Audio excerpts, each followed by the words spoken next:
Good morning, dear students. Today we will discuss about remaining part of the chapter 5, Judiciary. Uh, then we will discuss today the topic uh, of this remaining part is does everyone have access to the courts? uh, इसी में हम जो है आगे जो छूटे हुए point हैं उस पर डिस्कशन करेंगे. For the common person access to courts is access to justice. Common जो है व्यक्ति के लिए जो कोर्ट्स एक्सेस करता है और उसे जस्टिस भी प्रदान करता है. The courts exercise a crucial role in interpreting the fundamental rights of citizens as you saw in the above case. जैसा कि ऊपर के केस में हम लोगों ने देखा कि किस तरह से कोर्ट जो है फंडामेंटल हमारे जो मौलिक अधिकार हैं उनको सेव करने के लिए एज ए सिटीजन्स उनको बचाने के लिए किस तरीके से जो है रोल प्ले करता है.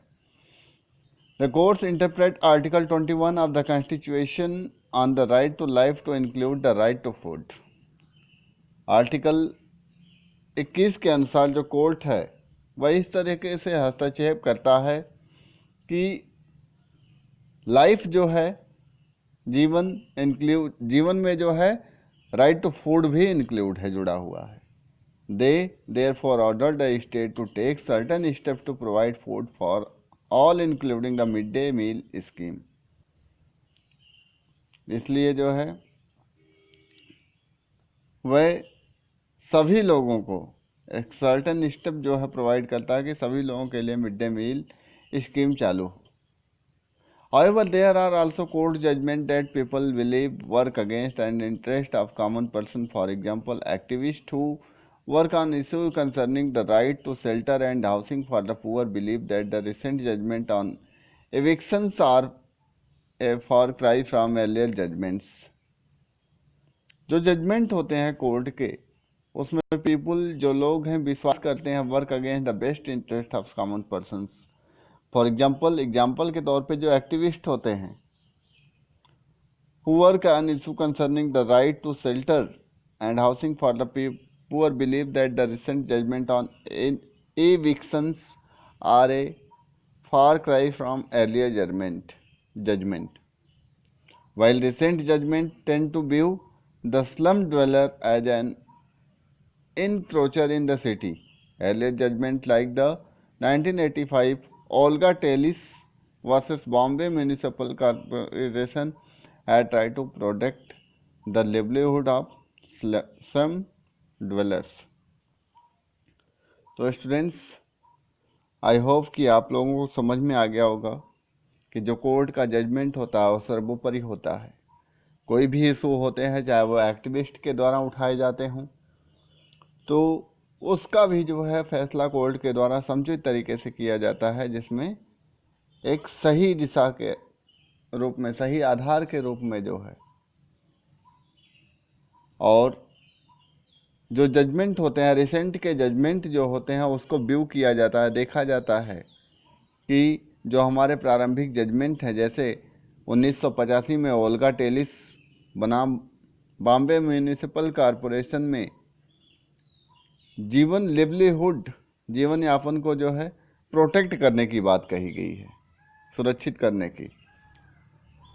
अब थोड़ा सा इसके बारे में जानेंगे. The judgement of the Olga Tellis was Bombay municipal corporation establish the right to livelihood as part of the right to life. जो जजमेंट था Olga Tellis versus Bombay municipal corporation establish the right to livelihood, जीवन जीने का अधिकार, as part of the right to life, यानी जीवन का अधिकार, जीवन के अधिकार का पार्ट जैसा है, हिस्सा है. The following excerpt from the judgment point to the way in which the जज link the issue of the right to life to that of livelihood. जो बहुत से एक्सपर्ट्स हैं from the judgment point to the ways, इस judgment को जो है उस तरीके से जो है पॉइंट किए हैं इन विच, जिसमें द जज link the issue of the right. जज जो है जो जीवन का इशू है राइट टू लाइफ, जीवन जीने का इशू है उसको लिंक करने का to life to that of livelihood, और साथ में जो है जीवन यापन के अधिकार को लिंक किया गया है दोनों में आपस में। The sweep of the right to life conferred by article 21 is wide and far reaching. जो राइट टू लाइफ का अधिकार है, जीवन जीने का अधिकार है, जीवन का अधिकार है, आर्टिकल 21 के तहत काफ़ी ज़्यादा विस्तारित है, फैला हुआ है। Life means something more than mere animal existence. It does not mean merely that life can not be extinguished or taken as away as for example by the imposition of and execution of the death sentence, except according to procedure established by law. That is but one aspect of the right to life. An equally important phase of that right is the right to livelihood.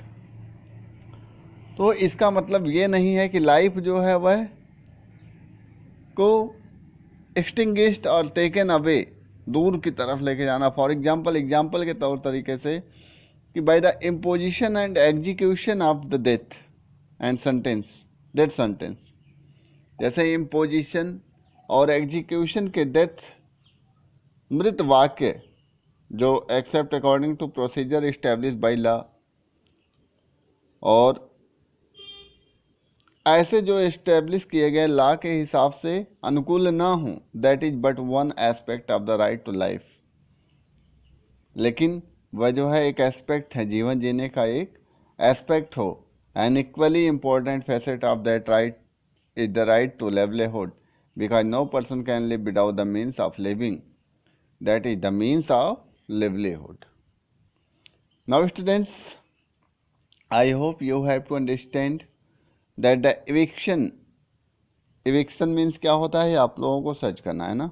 eviction of a person from a pavement or slum will inevitably lead to the deprivation of his means of livelihood is proposition which does not have to be established in each individual case. In the present case, that facts constitution empirical evidence justify the conclusion that the petitioner live in slums and pavements because they have small jobs to nurse in the city, and for them there is nowhere else to live. They choose a pavement or slum in the vicinity of their place of work, and to lose the pavement or slum is to lose the job. The conclusion therefore is that the eviction of the petitioner will lead to deprivation of their livelihood and consequently to the deprivation of life. Olga Tellis versus Bombay Municipal Corporation 1985. Find out about the street vendors, protection of livelihood and regulation of street vending. Now students, we will discuss about another issue that affect the common person access to justice is the inordinately long number of years that courts take to hear a case. बहुत से कोई भी case होता है तो बहुत लंबे समय तक देखा जाता है। तो the phrase justice is delayed is justice denied is often used to characteristic this extend time period that courts take. Courts जो है किसी भी सुनवाई को लेकर के बहुत लंबा समय लेता है। नंबर ऑफ जज इन इंडिया, सुप्रीम कोर्ट में जो जजों की टोटल संख्या निर्धारित की गई है 31 है, और वर्क कितने कर रहे हैं 28 वैकेंसी। 6 हाई कोर्ट में 1079 सैंक्शन स्ट्रेंथ है, लेकिन 645 करते हैं, 434 पद खाली। डिस्ट्रिक्ट एंड सब ऑर्डिनेट में 22,644, 17,509, 5,135 पद खाली हैं। However, in spite of this chapter, there is no denying that the judiciary has played a crucial role in the democratic India. भारतीय लोकतंत्र में जो है डेमोक्रेसी जुडिशियरी न्यायपालिका बहुत महत्वपूर्ण रोल प्ले करती है, serving as a check on the power of the execution and legislature as well as in protecting the fundamental rights of citizens. जैसे लेजिस्लेचर या कार्यपालिका या विधायिका के शक्तियों को लेकर के भी जो है उनके पावर को चेक करने का, उनके जो है और लोगों के फंडामेंटल राइट्स को जो है सुरक्षित करने का प्रयास कोर्ट के द्वारा ही किया जाता है। कोर्ट जो है इसकी सुरक्षा करता है। The members of the constituent assembly, जो संविधान सभा के सदस्य होते हैं, had quite correctly envisioned a system of courts with an independent judiciary as a key feature of our democracy। ये हमारे जो है डेमोक्रेसी का की फीचर है, महत्वपूर्ण बिंदु है। The above photo shows the family members of some of the 43 Muslims of Hasimpura, Meerut, killed on 22 May 1987. These families fought for justice for over 30 years due to long delay in the commencement of the trial। मतलब कि 22 मई 1987 को जो है उनके परिवार के लोग मरे और 31 ईयर से जस्टिस की मांग कर रहे हैं। कमेंसमेंट ऑफ द ट्रायल तो Supreme Court in September 2002 transfer the case from the state of Uttar Pradesh to Delhi. Delhi से उत्तर प्रदेश को ट्रांसफ़र कर दिया गया। 19 provincial armed constabulary men faced criminal prosecution for alleged murder and other offences by 2007. Only 3 prosecution witnesses had been examined. Finally, the Delhi High Court convicted the accused person 31 October 2018. Photo was taken at Press Club Lucknow 24 May 2007। Then student finally जो है prosecution को जो है offence करने के लिए 2007 में 3 prosecution witness had been examined, परीक्षित किया गया, परिलक्षित किया गया कि 3 लोग ऐसे हैं। Then students this chapter finished now और today offline work is complete the exercise of this chapter and frame some question. जैसे मैं स्टार्टिंग में करवाया था, सुप्रीम कोर्ट क्या होता है, हाई कोर्ट क्या होता है। Now frame subordinate courts, what are the different branches of legal system, does everyone have access to the court. इसको क्वेश्चन के रूप में आप लिखेंगे, है ना। What is the independent judiciary, right down. What is structure of courts in India, what is the role of the judiciary, and some of the question in your book like in the following illustration fill in each। No ये नहीं करना है आप लोगों को। इसमें से आप जो है